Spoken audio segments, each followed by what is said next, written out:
story. Yeah. During the Elks period, at least, we know a little bit about how this room was decorated. The glass doors and the glass transoms that are here now were probably put in by the borough. We know the doors are modern. These were originally open doorways. The transoms, I'm not sure, they may have been there originally, because without glass to let light through, this room would have been very dark, and it was often the case that for interior rooms without windows, the transoms would help pass light to the center of the building. So those may have been etched or frosted glass, but the doors themselves were added by the borough.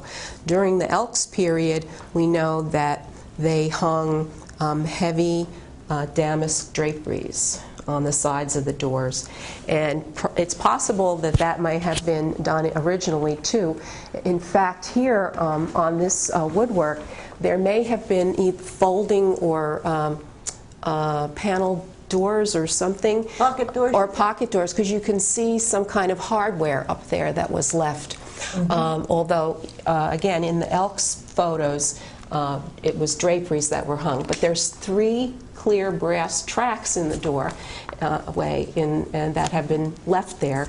And so we think maybe there might have been sliding doors, and that would make sense because, I mean, the borough saw the need to conserve heat by putting the glass entry in. I'm sure they would have also liked to keep the main section of the house warmer in winter too. Yeah, elegant as it is and was, it undoubtedly was considerably more drafty than we would find comfortable. Yeah. Because all these windows were not, there was no such thing as a storm window. That's right. Okay, this is the modern tax collector's office, but most people coming to pay their taxes don't pay much attention to the beautiful woodwork that's here, but it echoes themes that we're going to see throughout the house, and it is really a very beautiful, beautiful room. We think that this would have been the drawing room. And what was done in drawing rooms in the Victorian era, would you say, Jessie? Oh, that was where you entertained, and you would withdraw to the drawing room after dinner for polite conversation. And men would smoke.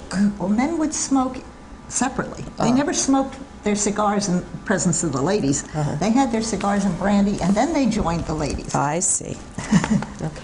But this is in the daytime, this was a nice, bright room. It has these big windows, and if you notice, the windows have the colored glass above them. Yes. Again, here we have the ornamental detail, and we have the same motif that you see outside with the arched openings. Yeah, and the Moorish arches. Yeah. It's all repeated in here. And of course, the ceiling has been lowered to accommodate the modern lighting, but they have repeated or salvaged the original coffered ceiling effect. So it's all there. And you have the same ornaments at the base of the fake beams, just like you did in the reception area, and we'll see it in the other room across the hall too. We said this was white maple woodwork. Yes. And I believe in researching the house, you found that every room tends to have slightly different wood in it. Yes, that was one of the architectural features.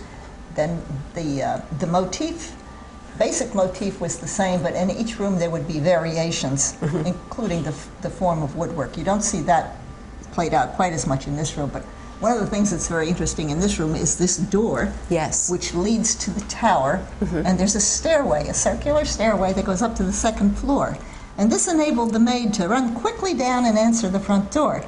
So it served a purpose, as among other things, and of course that was the separate entrance. That's right. For people who came. Yeah, but and again, the door has these beautiful Moorish arches, and you have 3 panels separate there.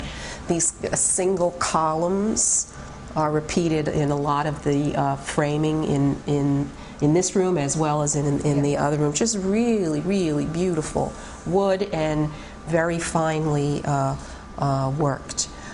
Besides the stained glass windows, which are just pretty, there's a very practical feature in that each of the windows has hidden shutters that can be folded back to the side or open to let the light go through. So you didn't really need draperies in the summer, and in the winter it would have been an added bit of insulation if you did hang draperies from them. And these shutters are in the same wood as the rest of the trim. That's right, so they're original. In some of the rooms they aren't, but in this particular room they are the original shutters. Now, the one thing that was changed in this room is the fact that there is no fireplace. It would have been on the wall just ahead of us there, where we now have a bank of file cabinets and more practical things needed in a modern office. The fireplace was removed. We think maybe during the Elks' tenure. It's possible. Now, I think you had thought that, or remembered from your research, that this would have been the dining room during the Elks period. It could have been, although that larger room on the left, they may have used more than one room because it was a very popular place to come and eat. And it was like the banquet facility. It was prestige, to put it politely. Yeah. So taking the fireplace out would have given them a little bit more floor space, and perhaps was a practical feature for them. Mm-hmm. But in any case, this is the only major room in the house without a fireplace. We're standing now in what's the modern Health Department and Vital Records office. It is the room just opposite the drawing room, and also opens off the reception room. And we think this was the parlor. Yes. And from your researches, we believe that the woodwork in this room is mahogany. Yeah, that seems to be what was called for. Yeah. It's not stained as dark as we would stain mahogany today. The woodwork is very beautiful, and the windows again have the folding shutters. You can see the beautiful bay window area behind us. It has the original stained glass panels, just like in the drawing room across the hall. The color scheme is a little different. It's a little more blues and greens here, and there are those little rose studs in the stained glass. So slightly different patterning, but still very beautiful stained glass, and the Moorish arch windows. You can see the shutters here in their closed state, as well as how they look folded back into the windows. Do we want to show the way they fold in and out? Yeah, would you like to show the way they fold in and out? These shutters, each shutter panel there's a pocket into which it fits, and it opens up like so from both sides.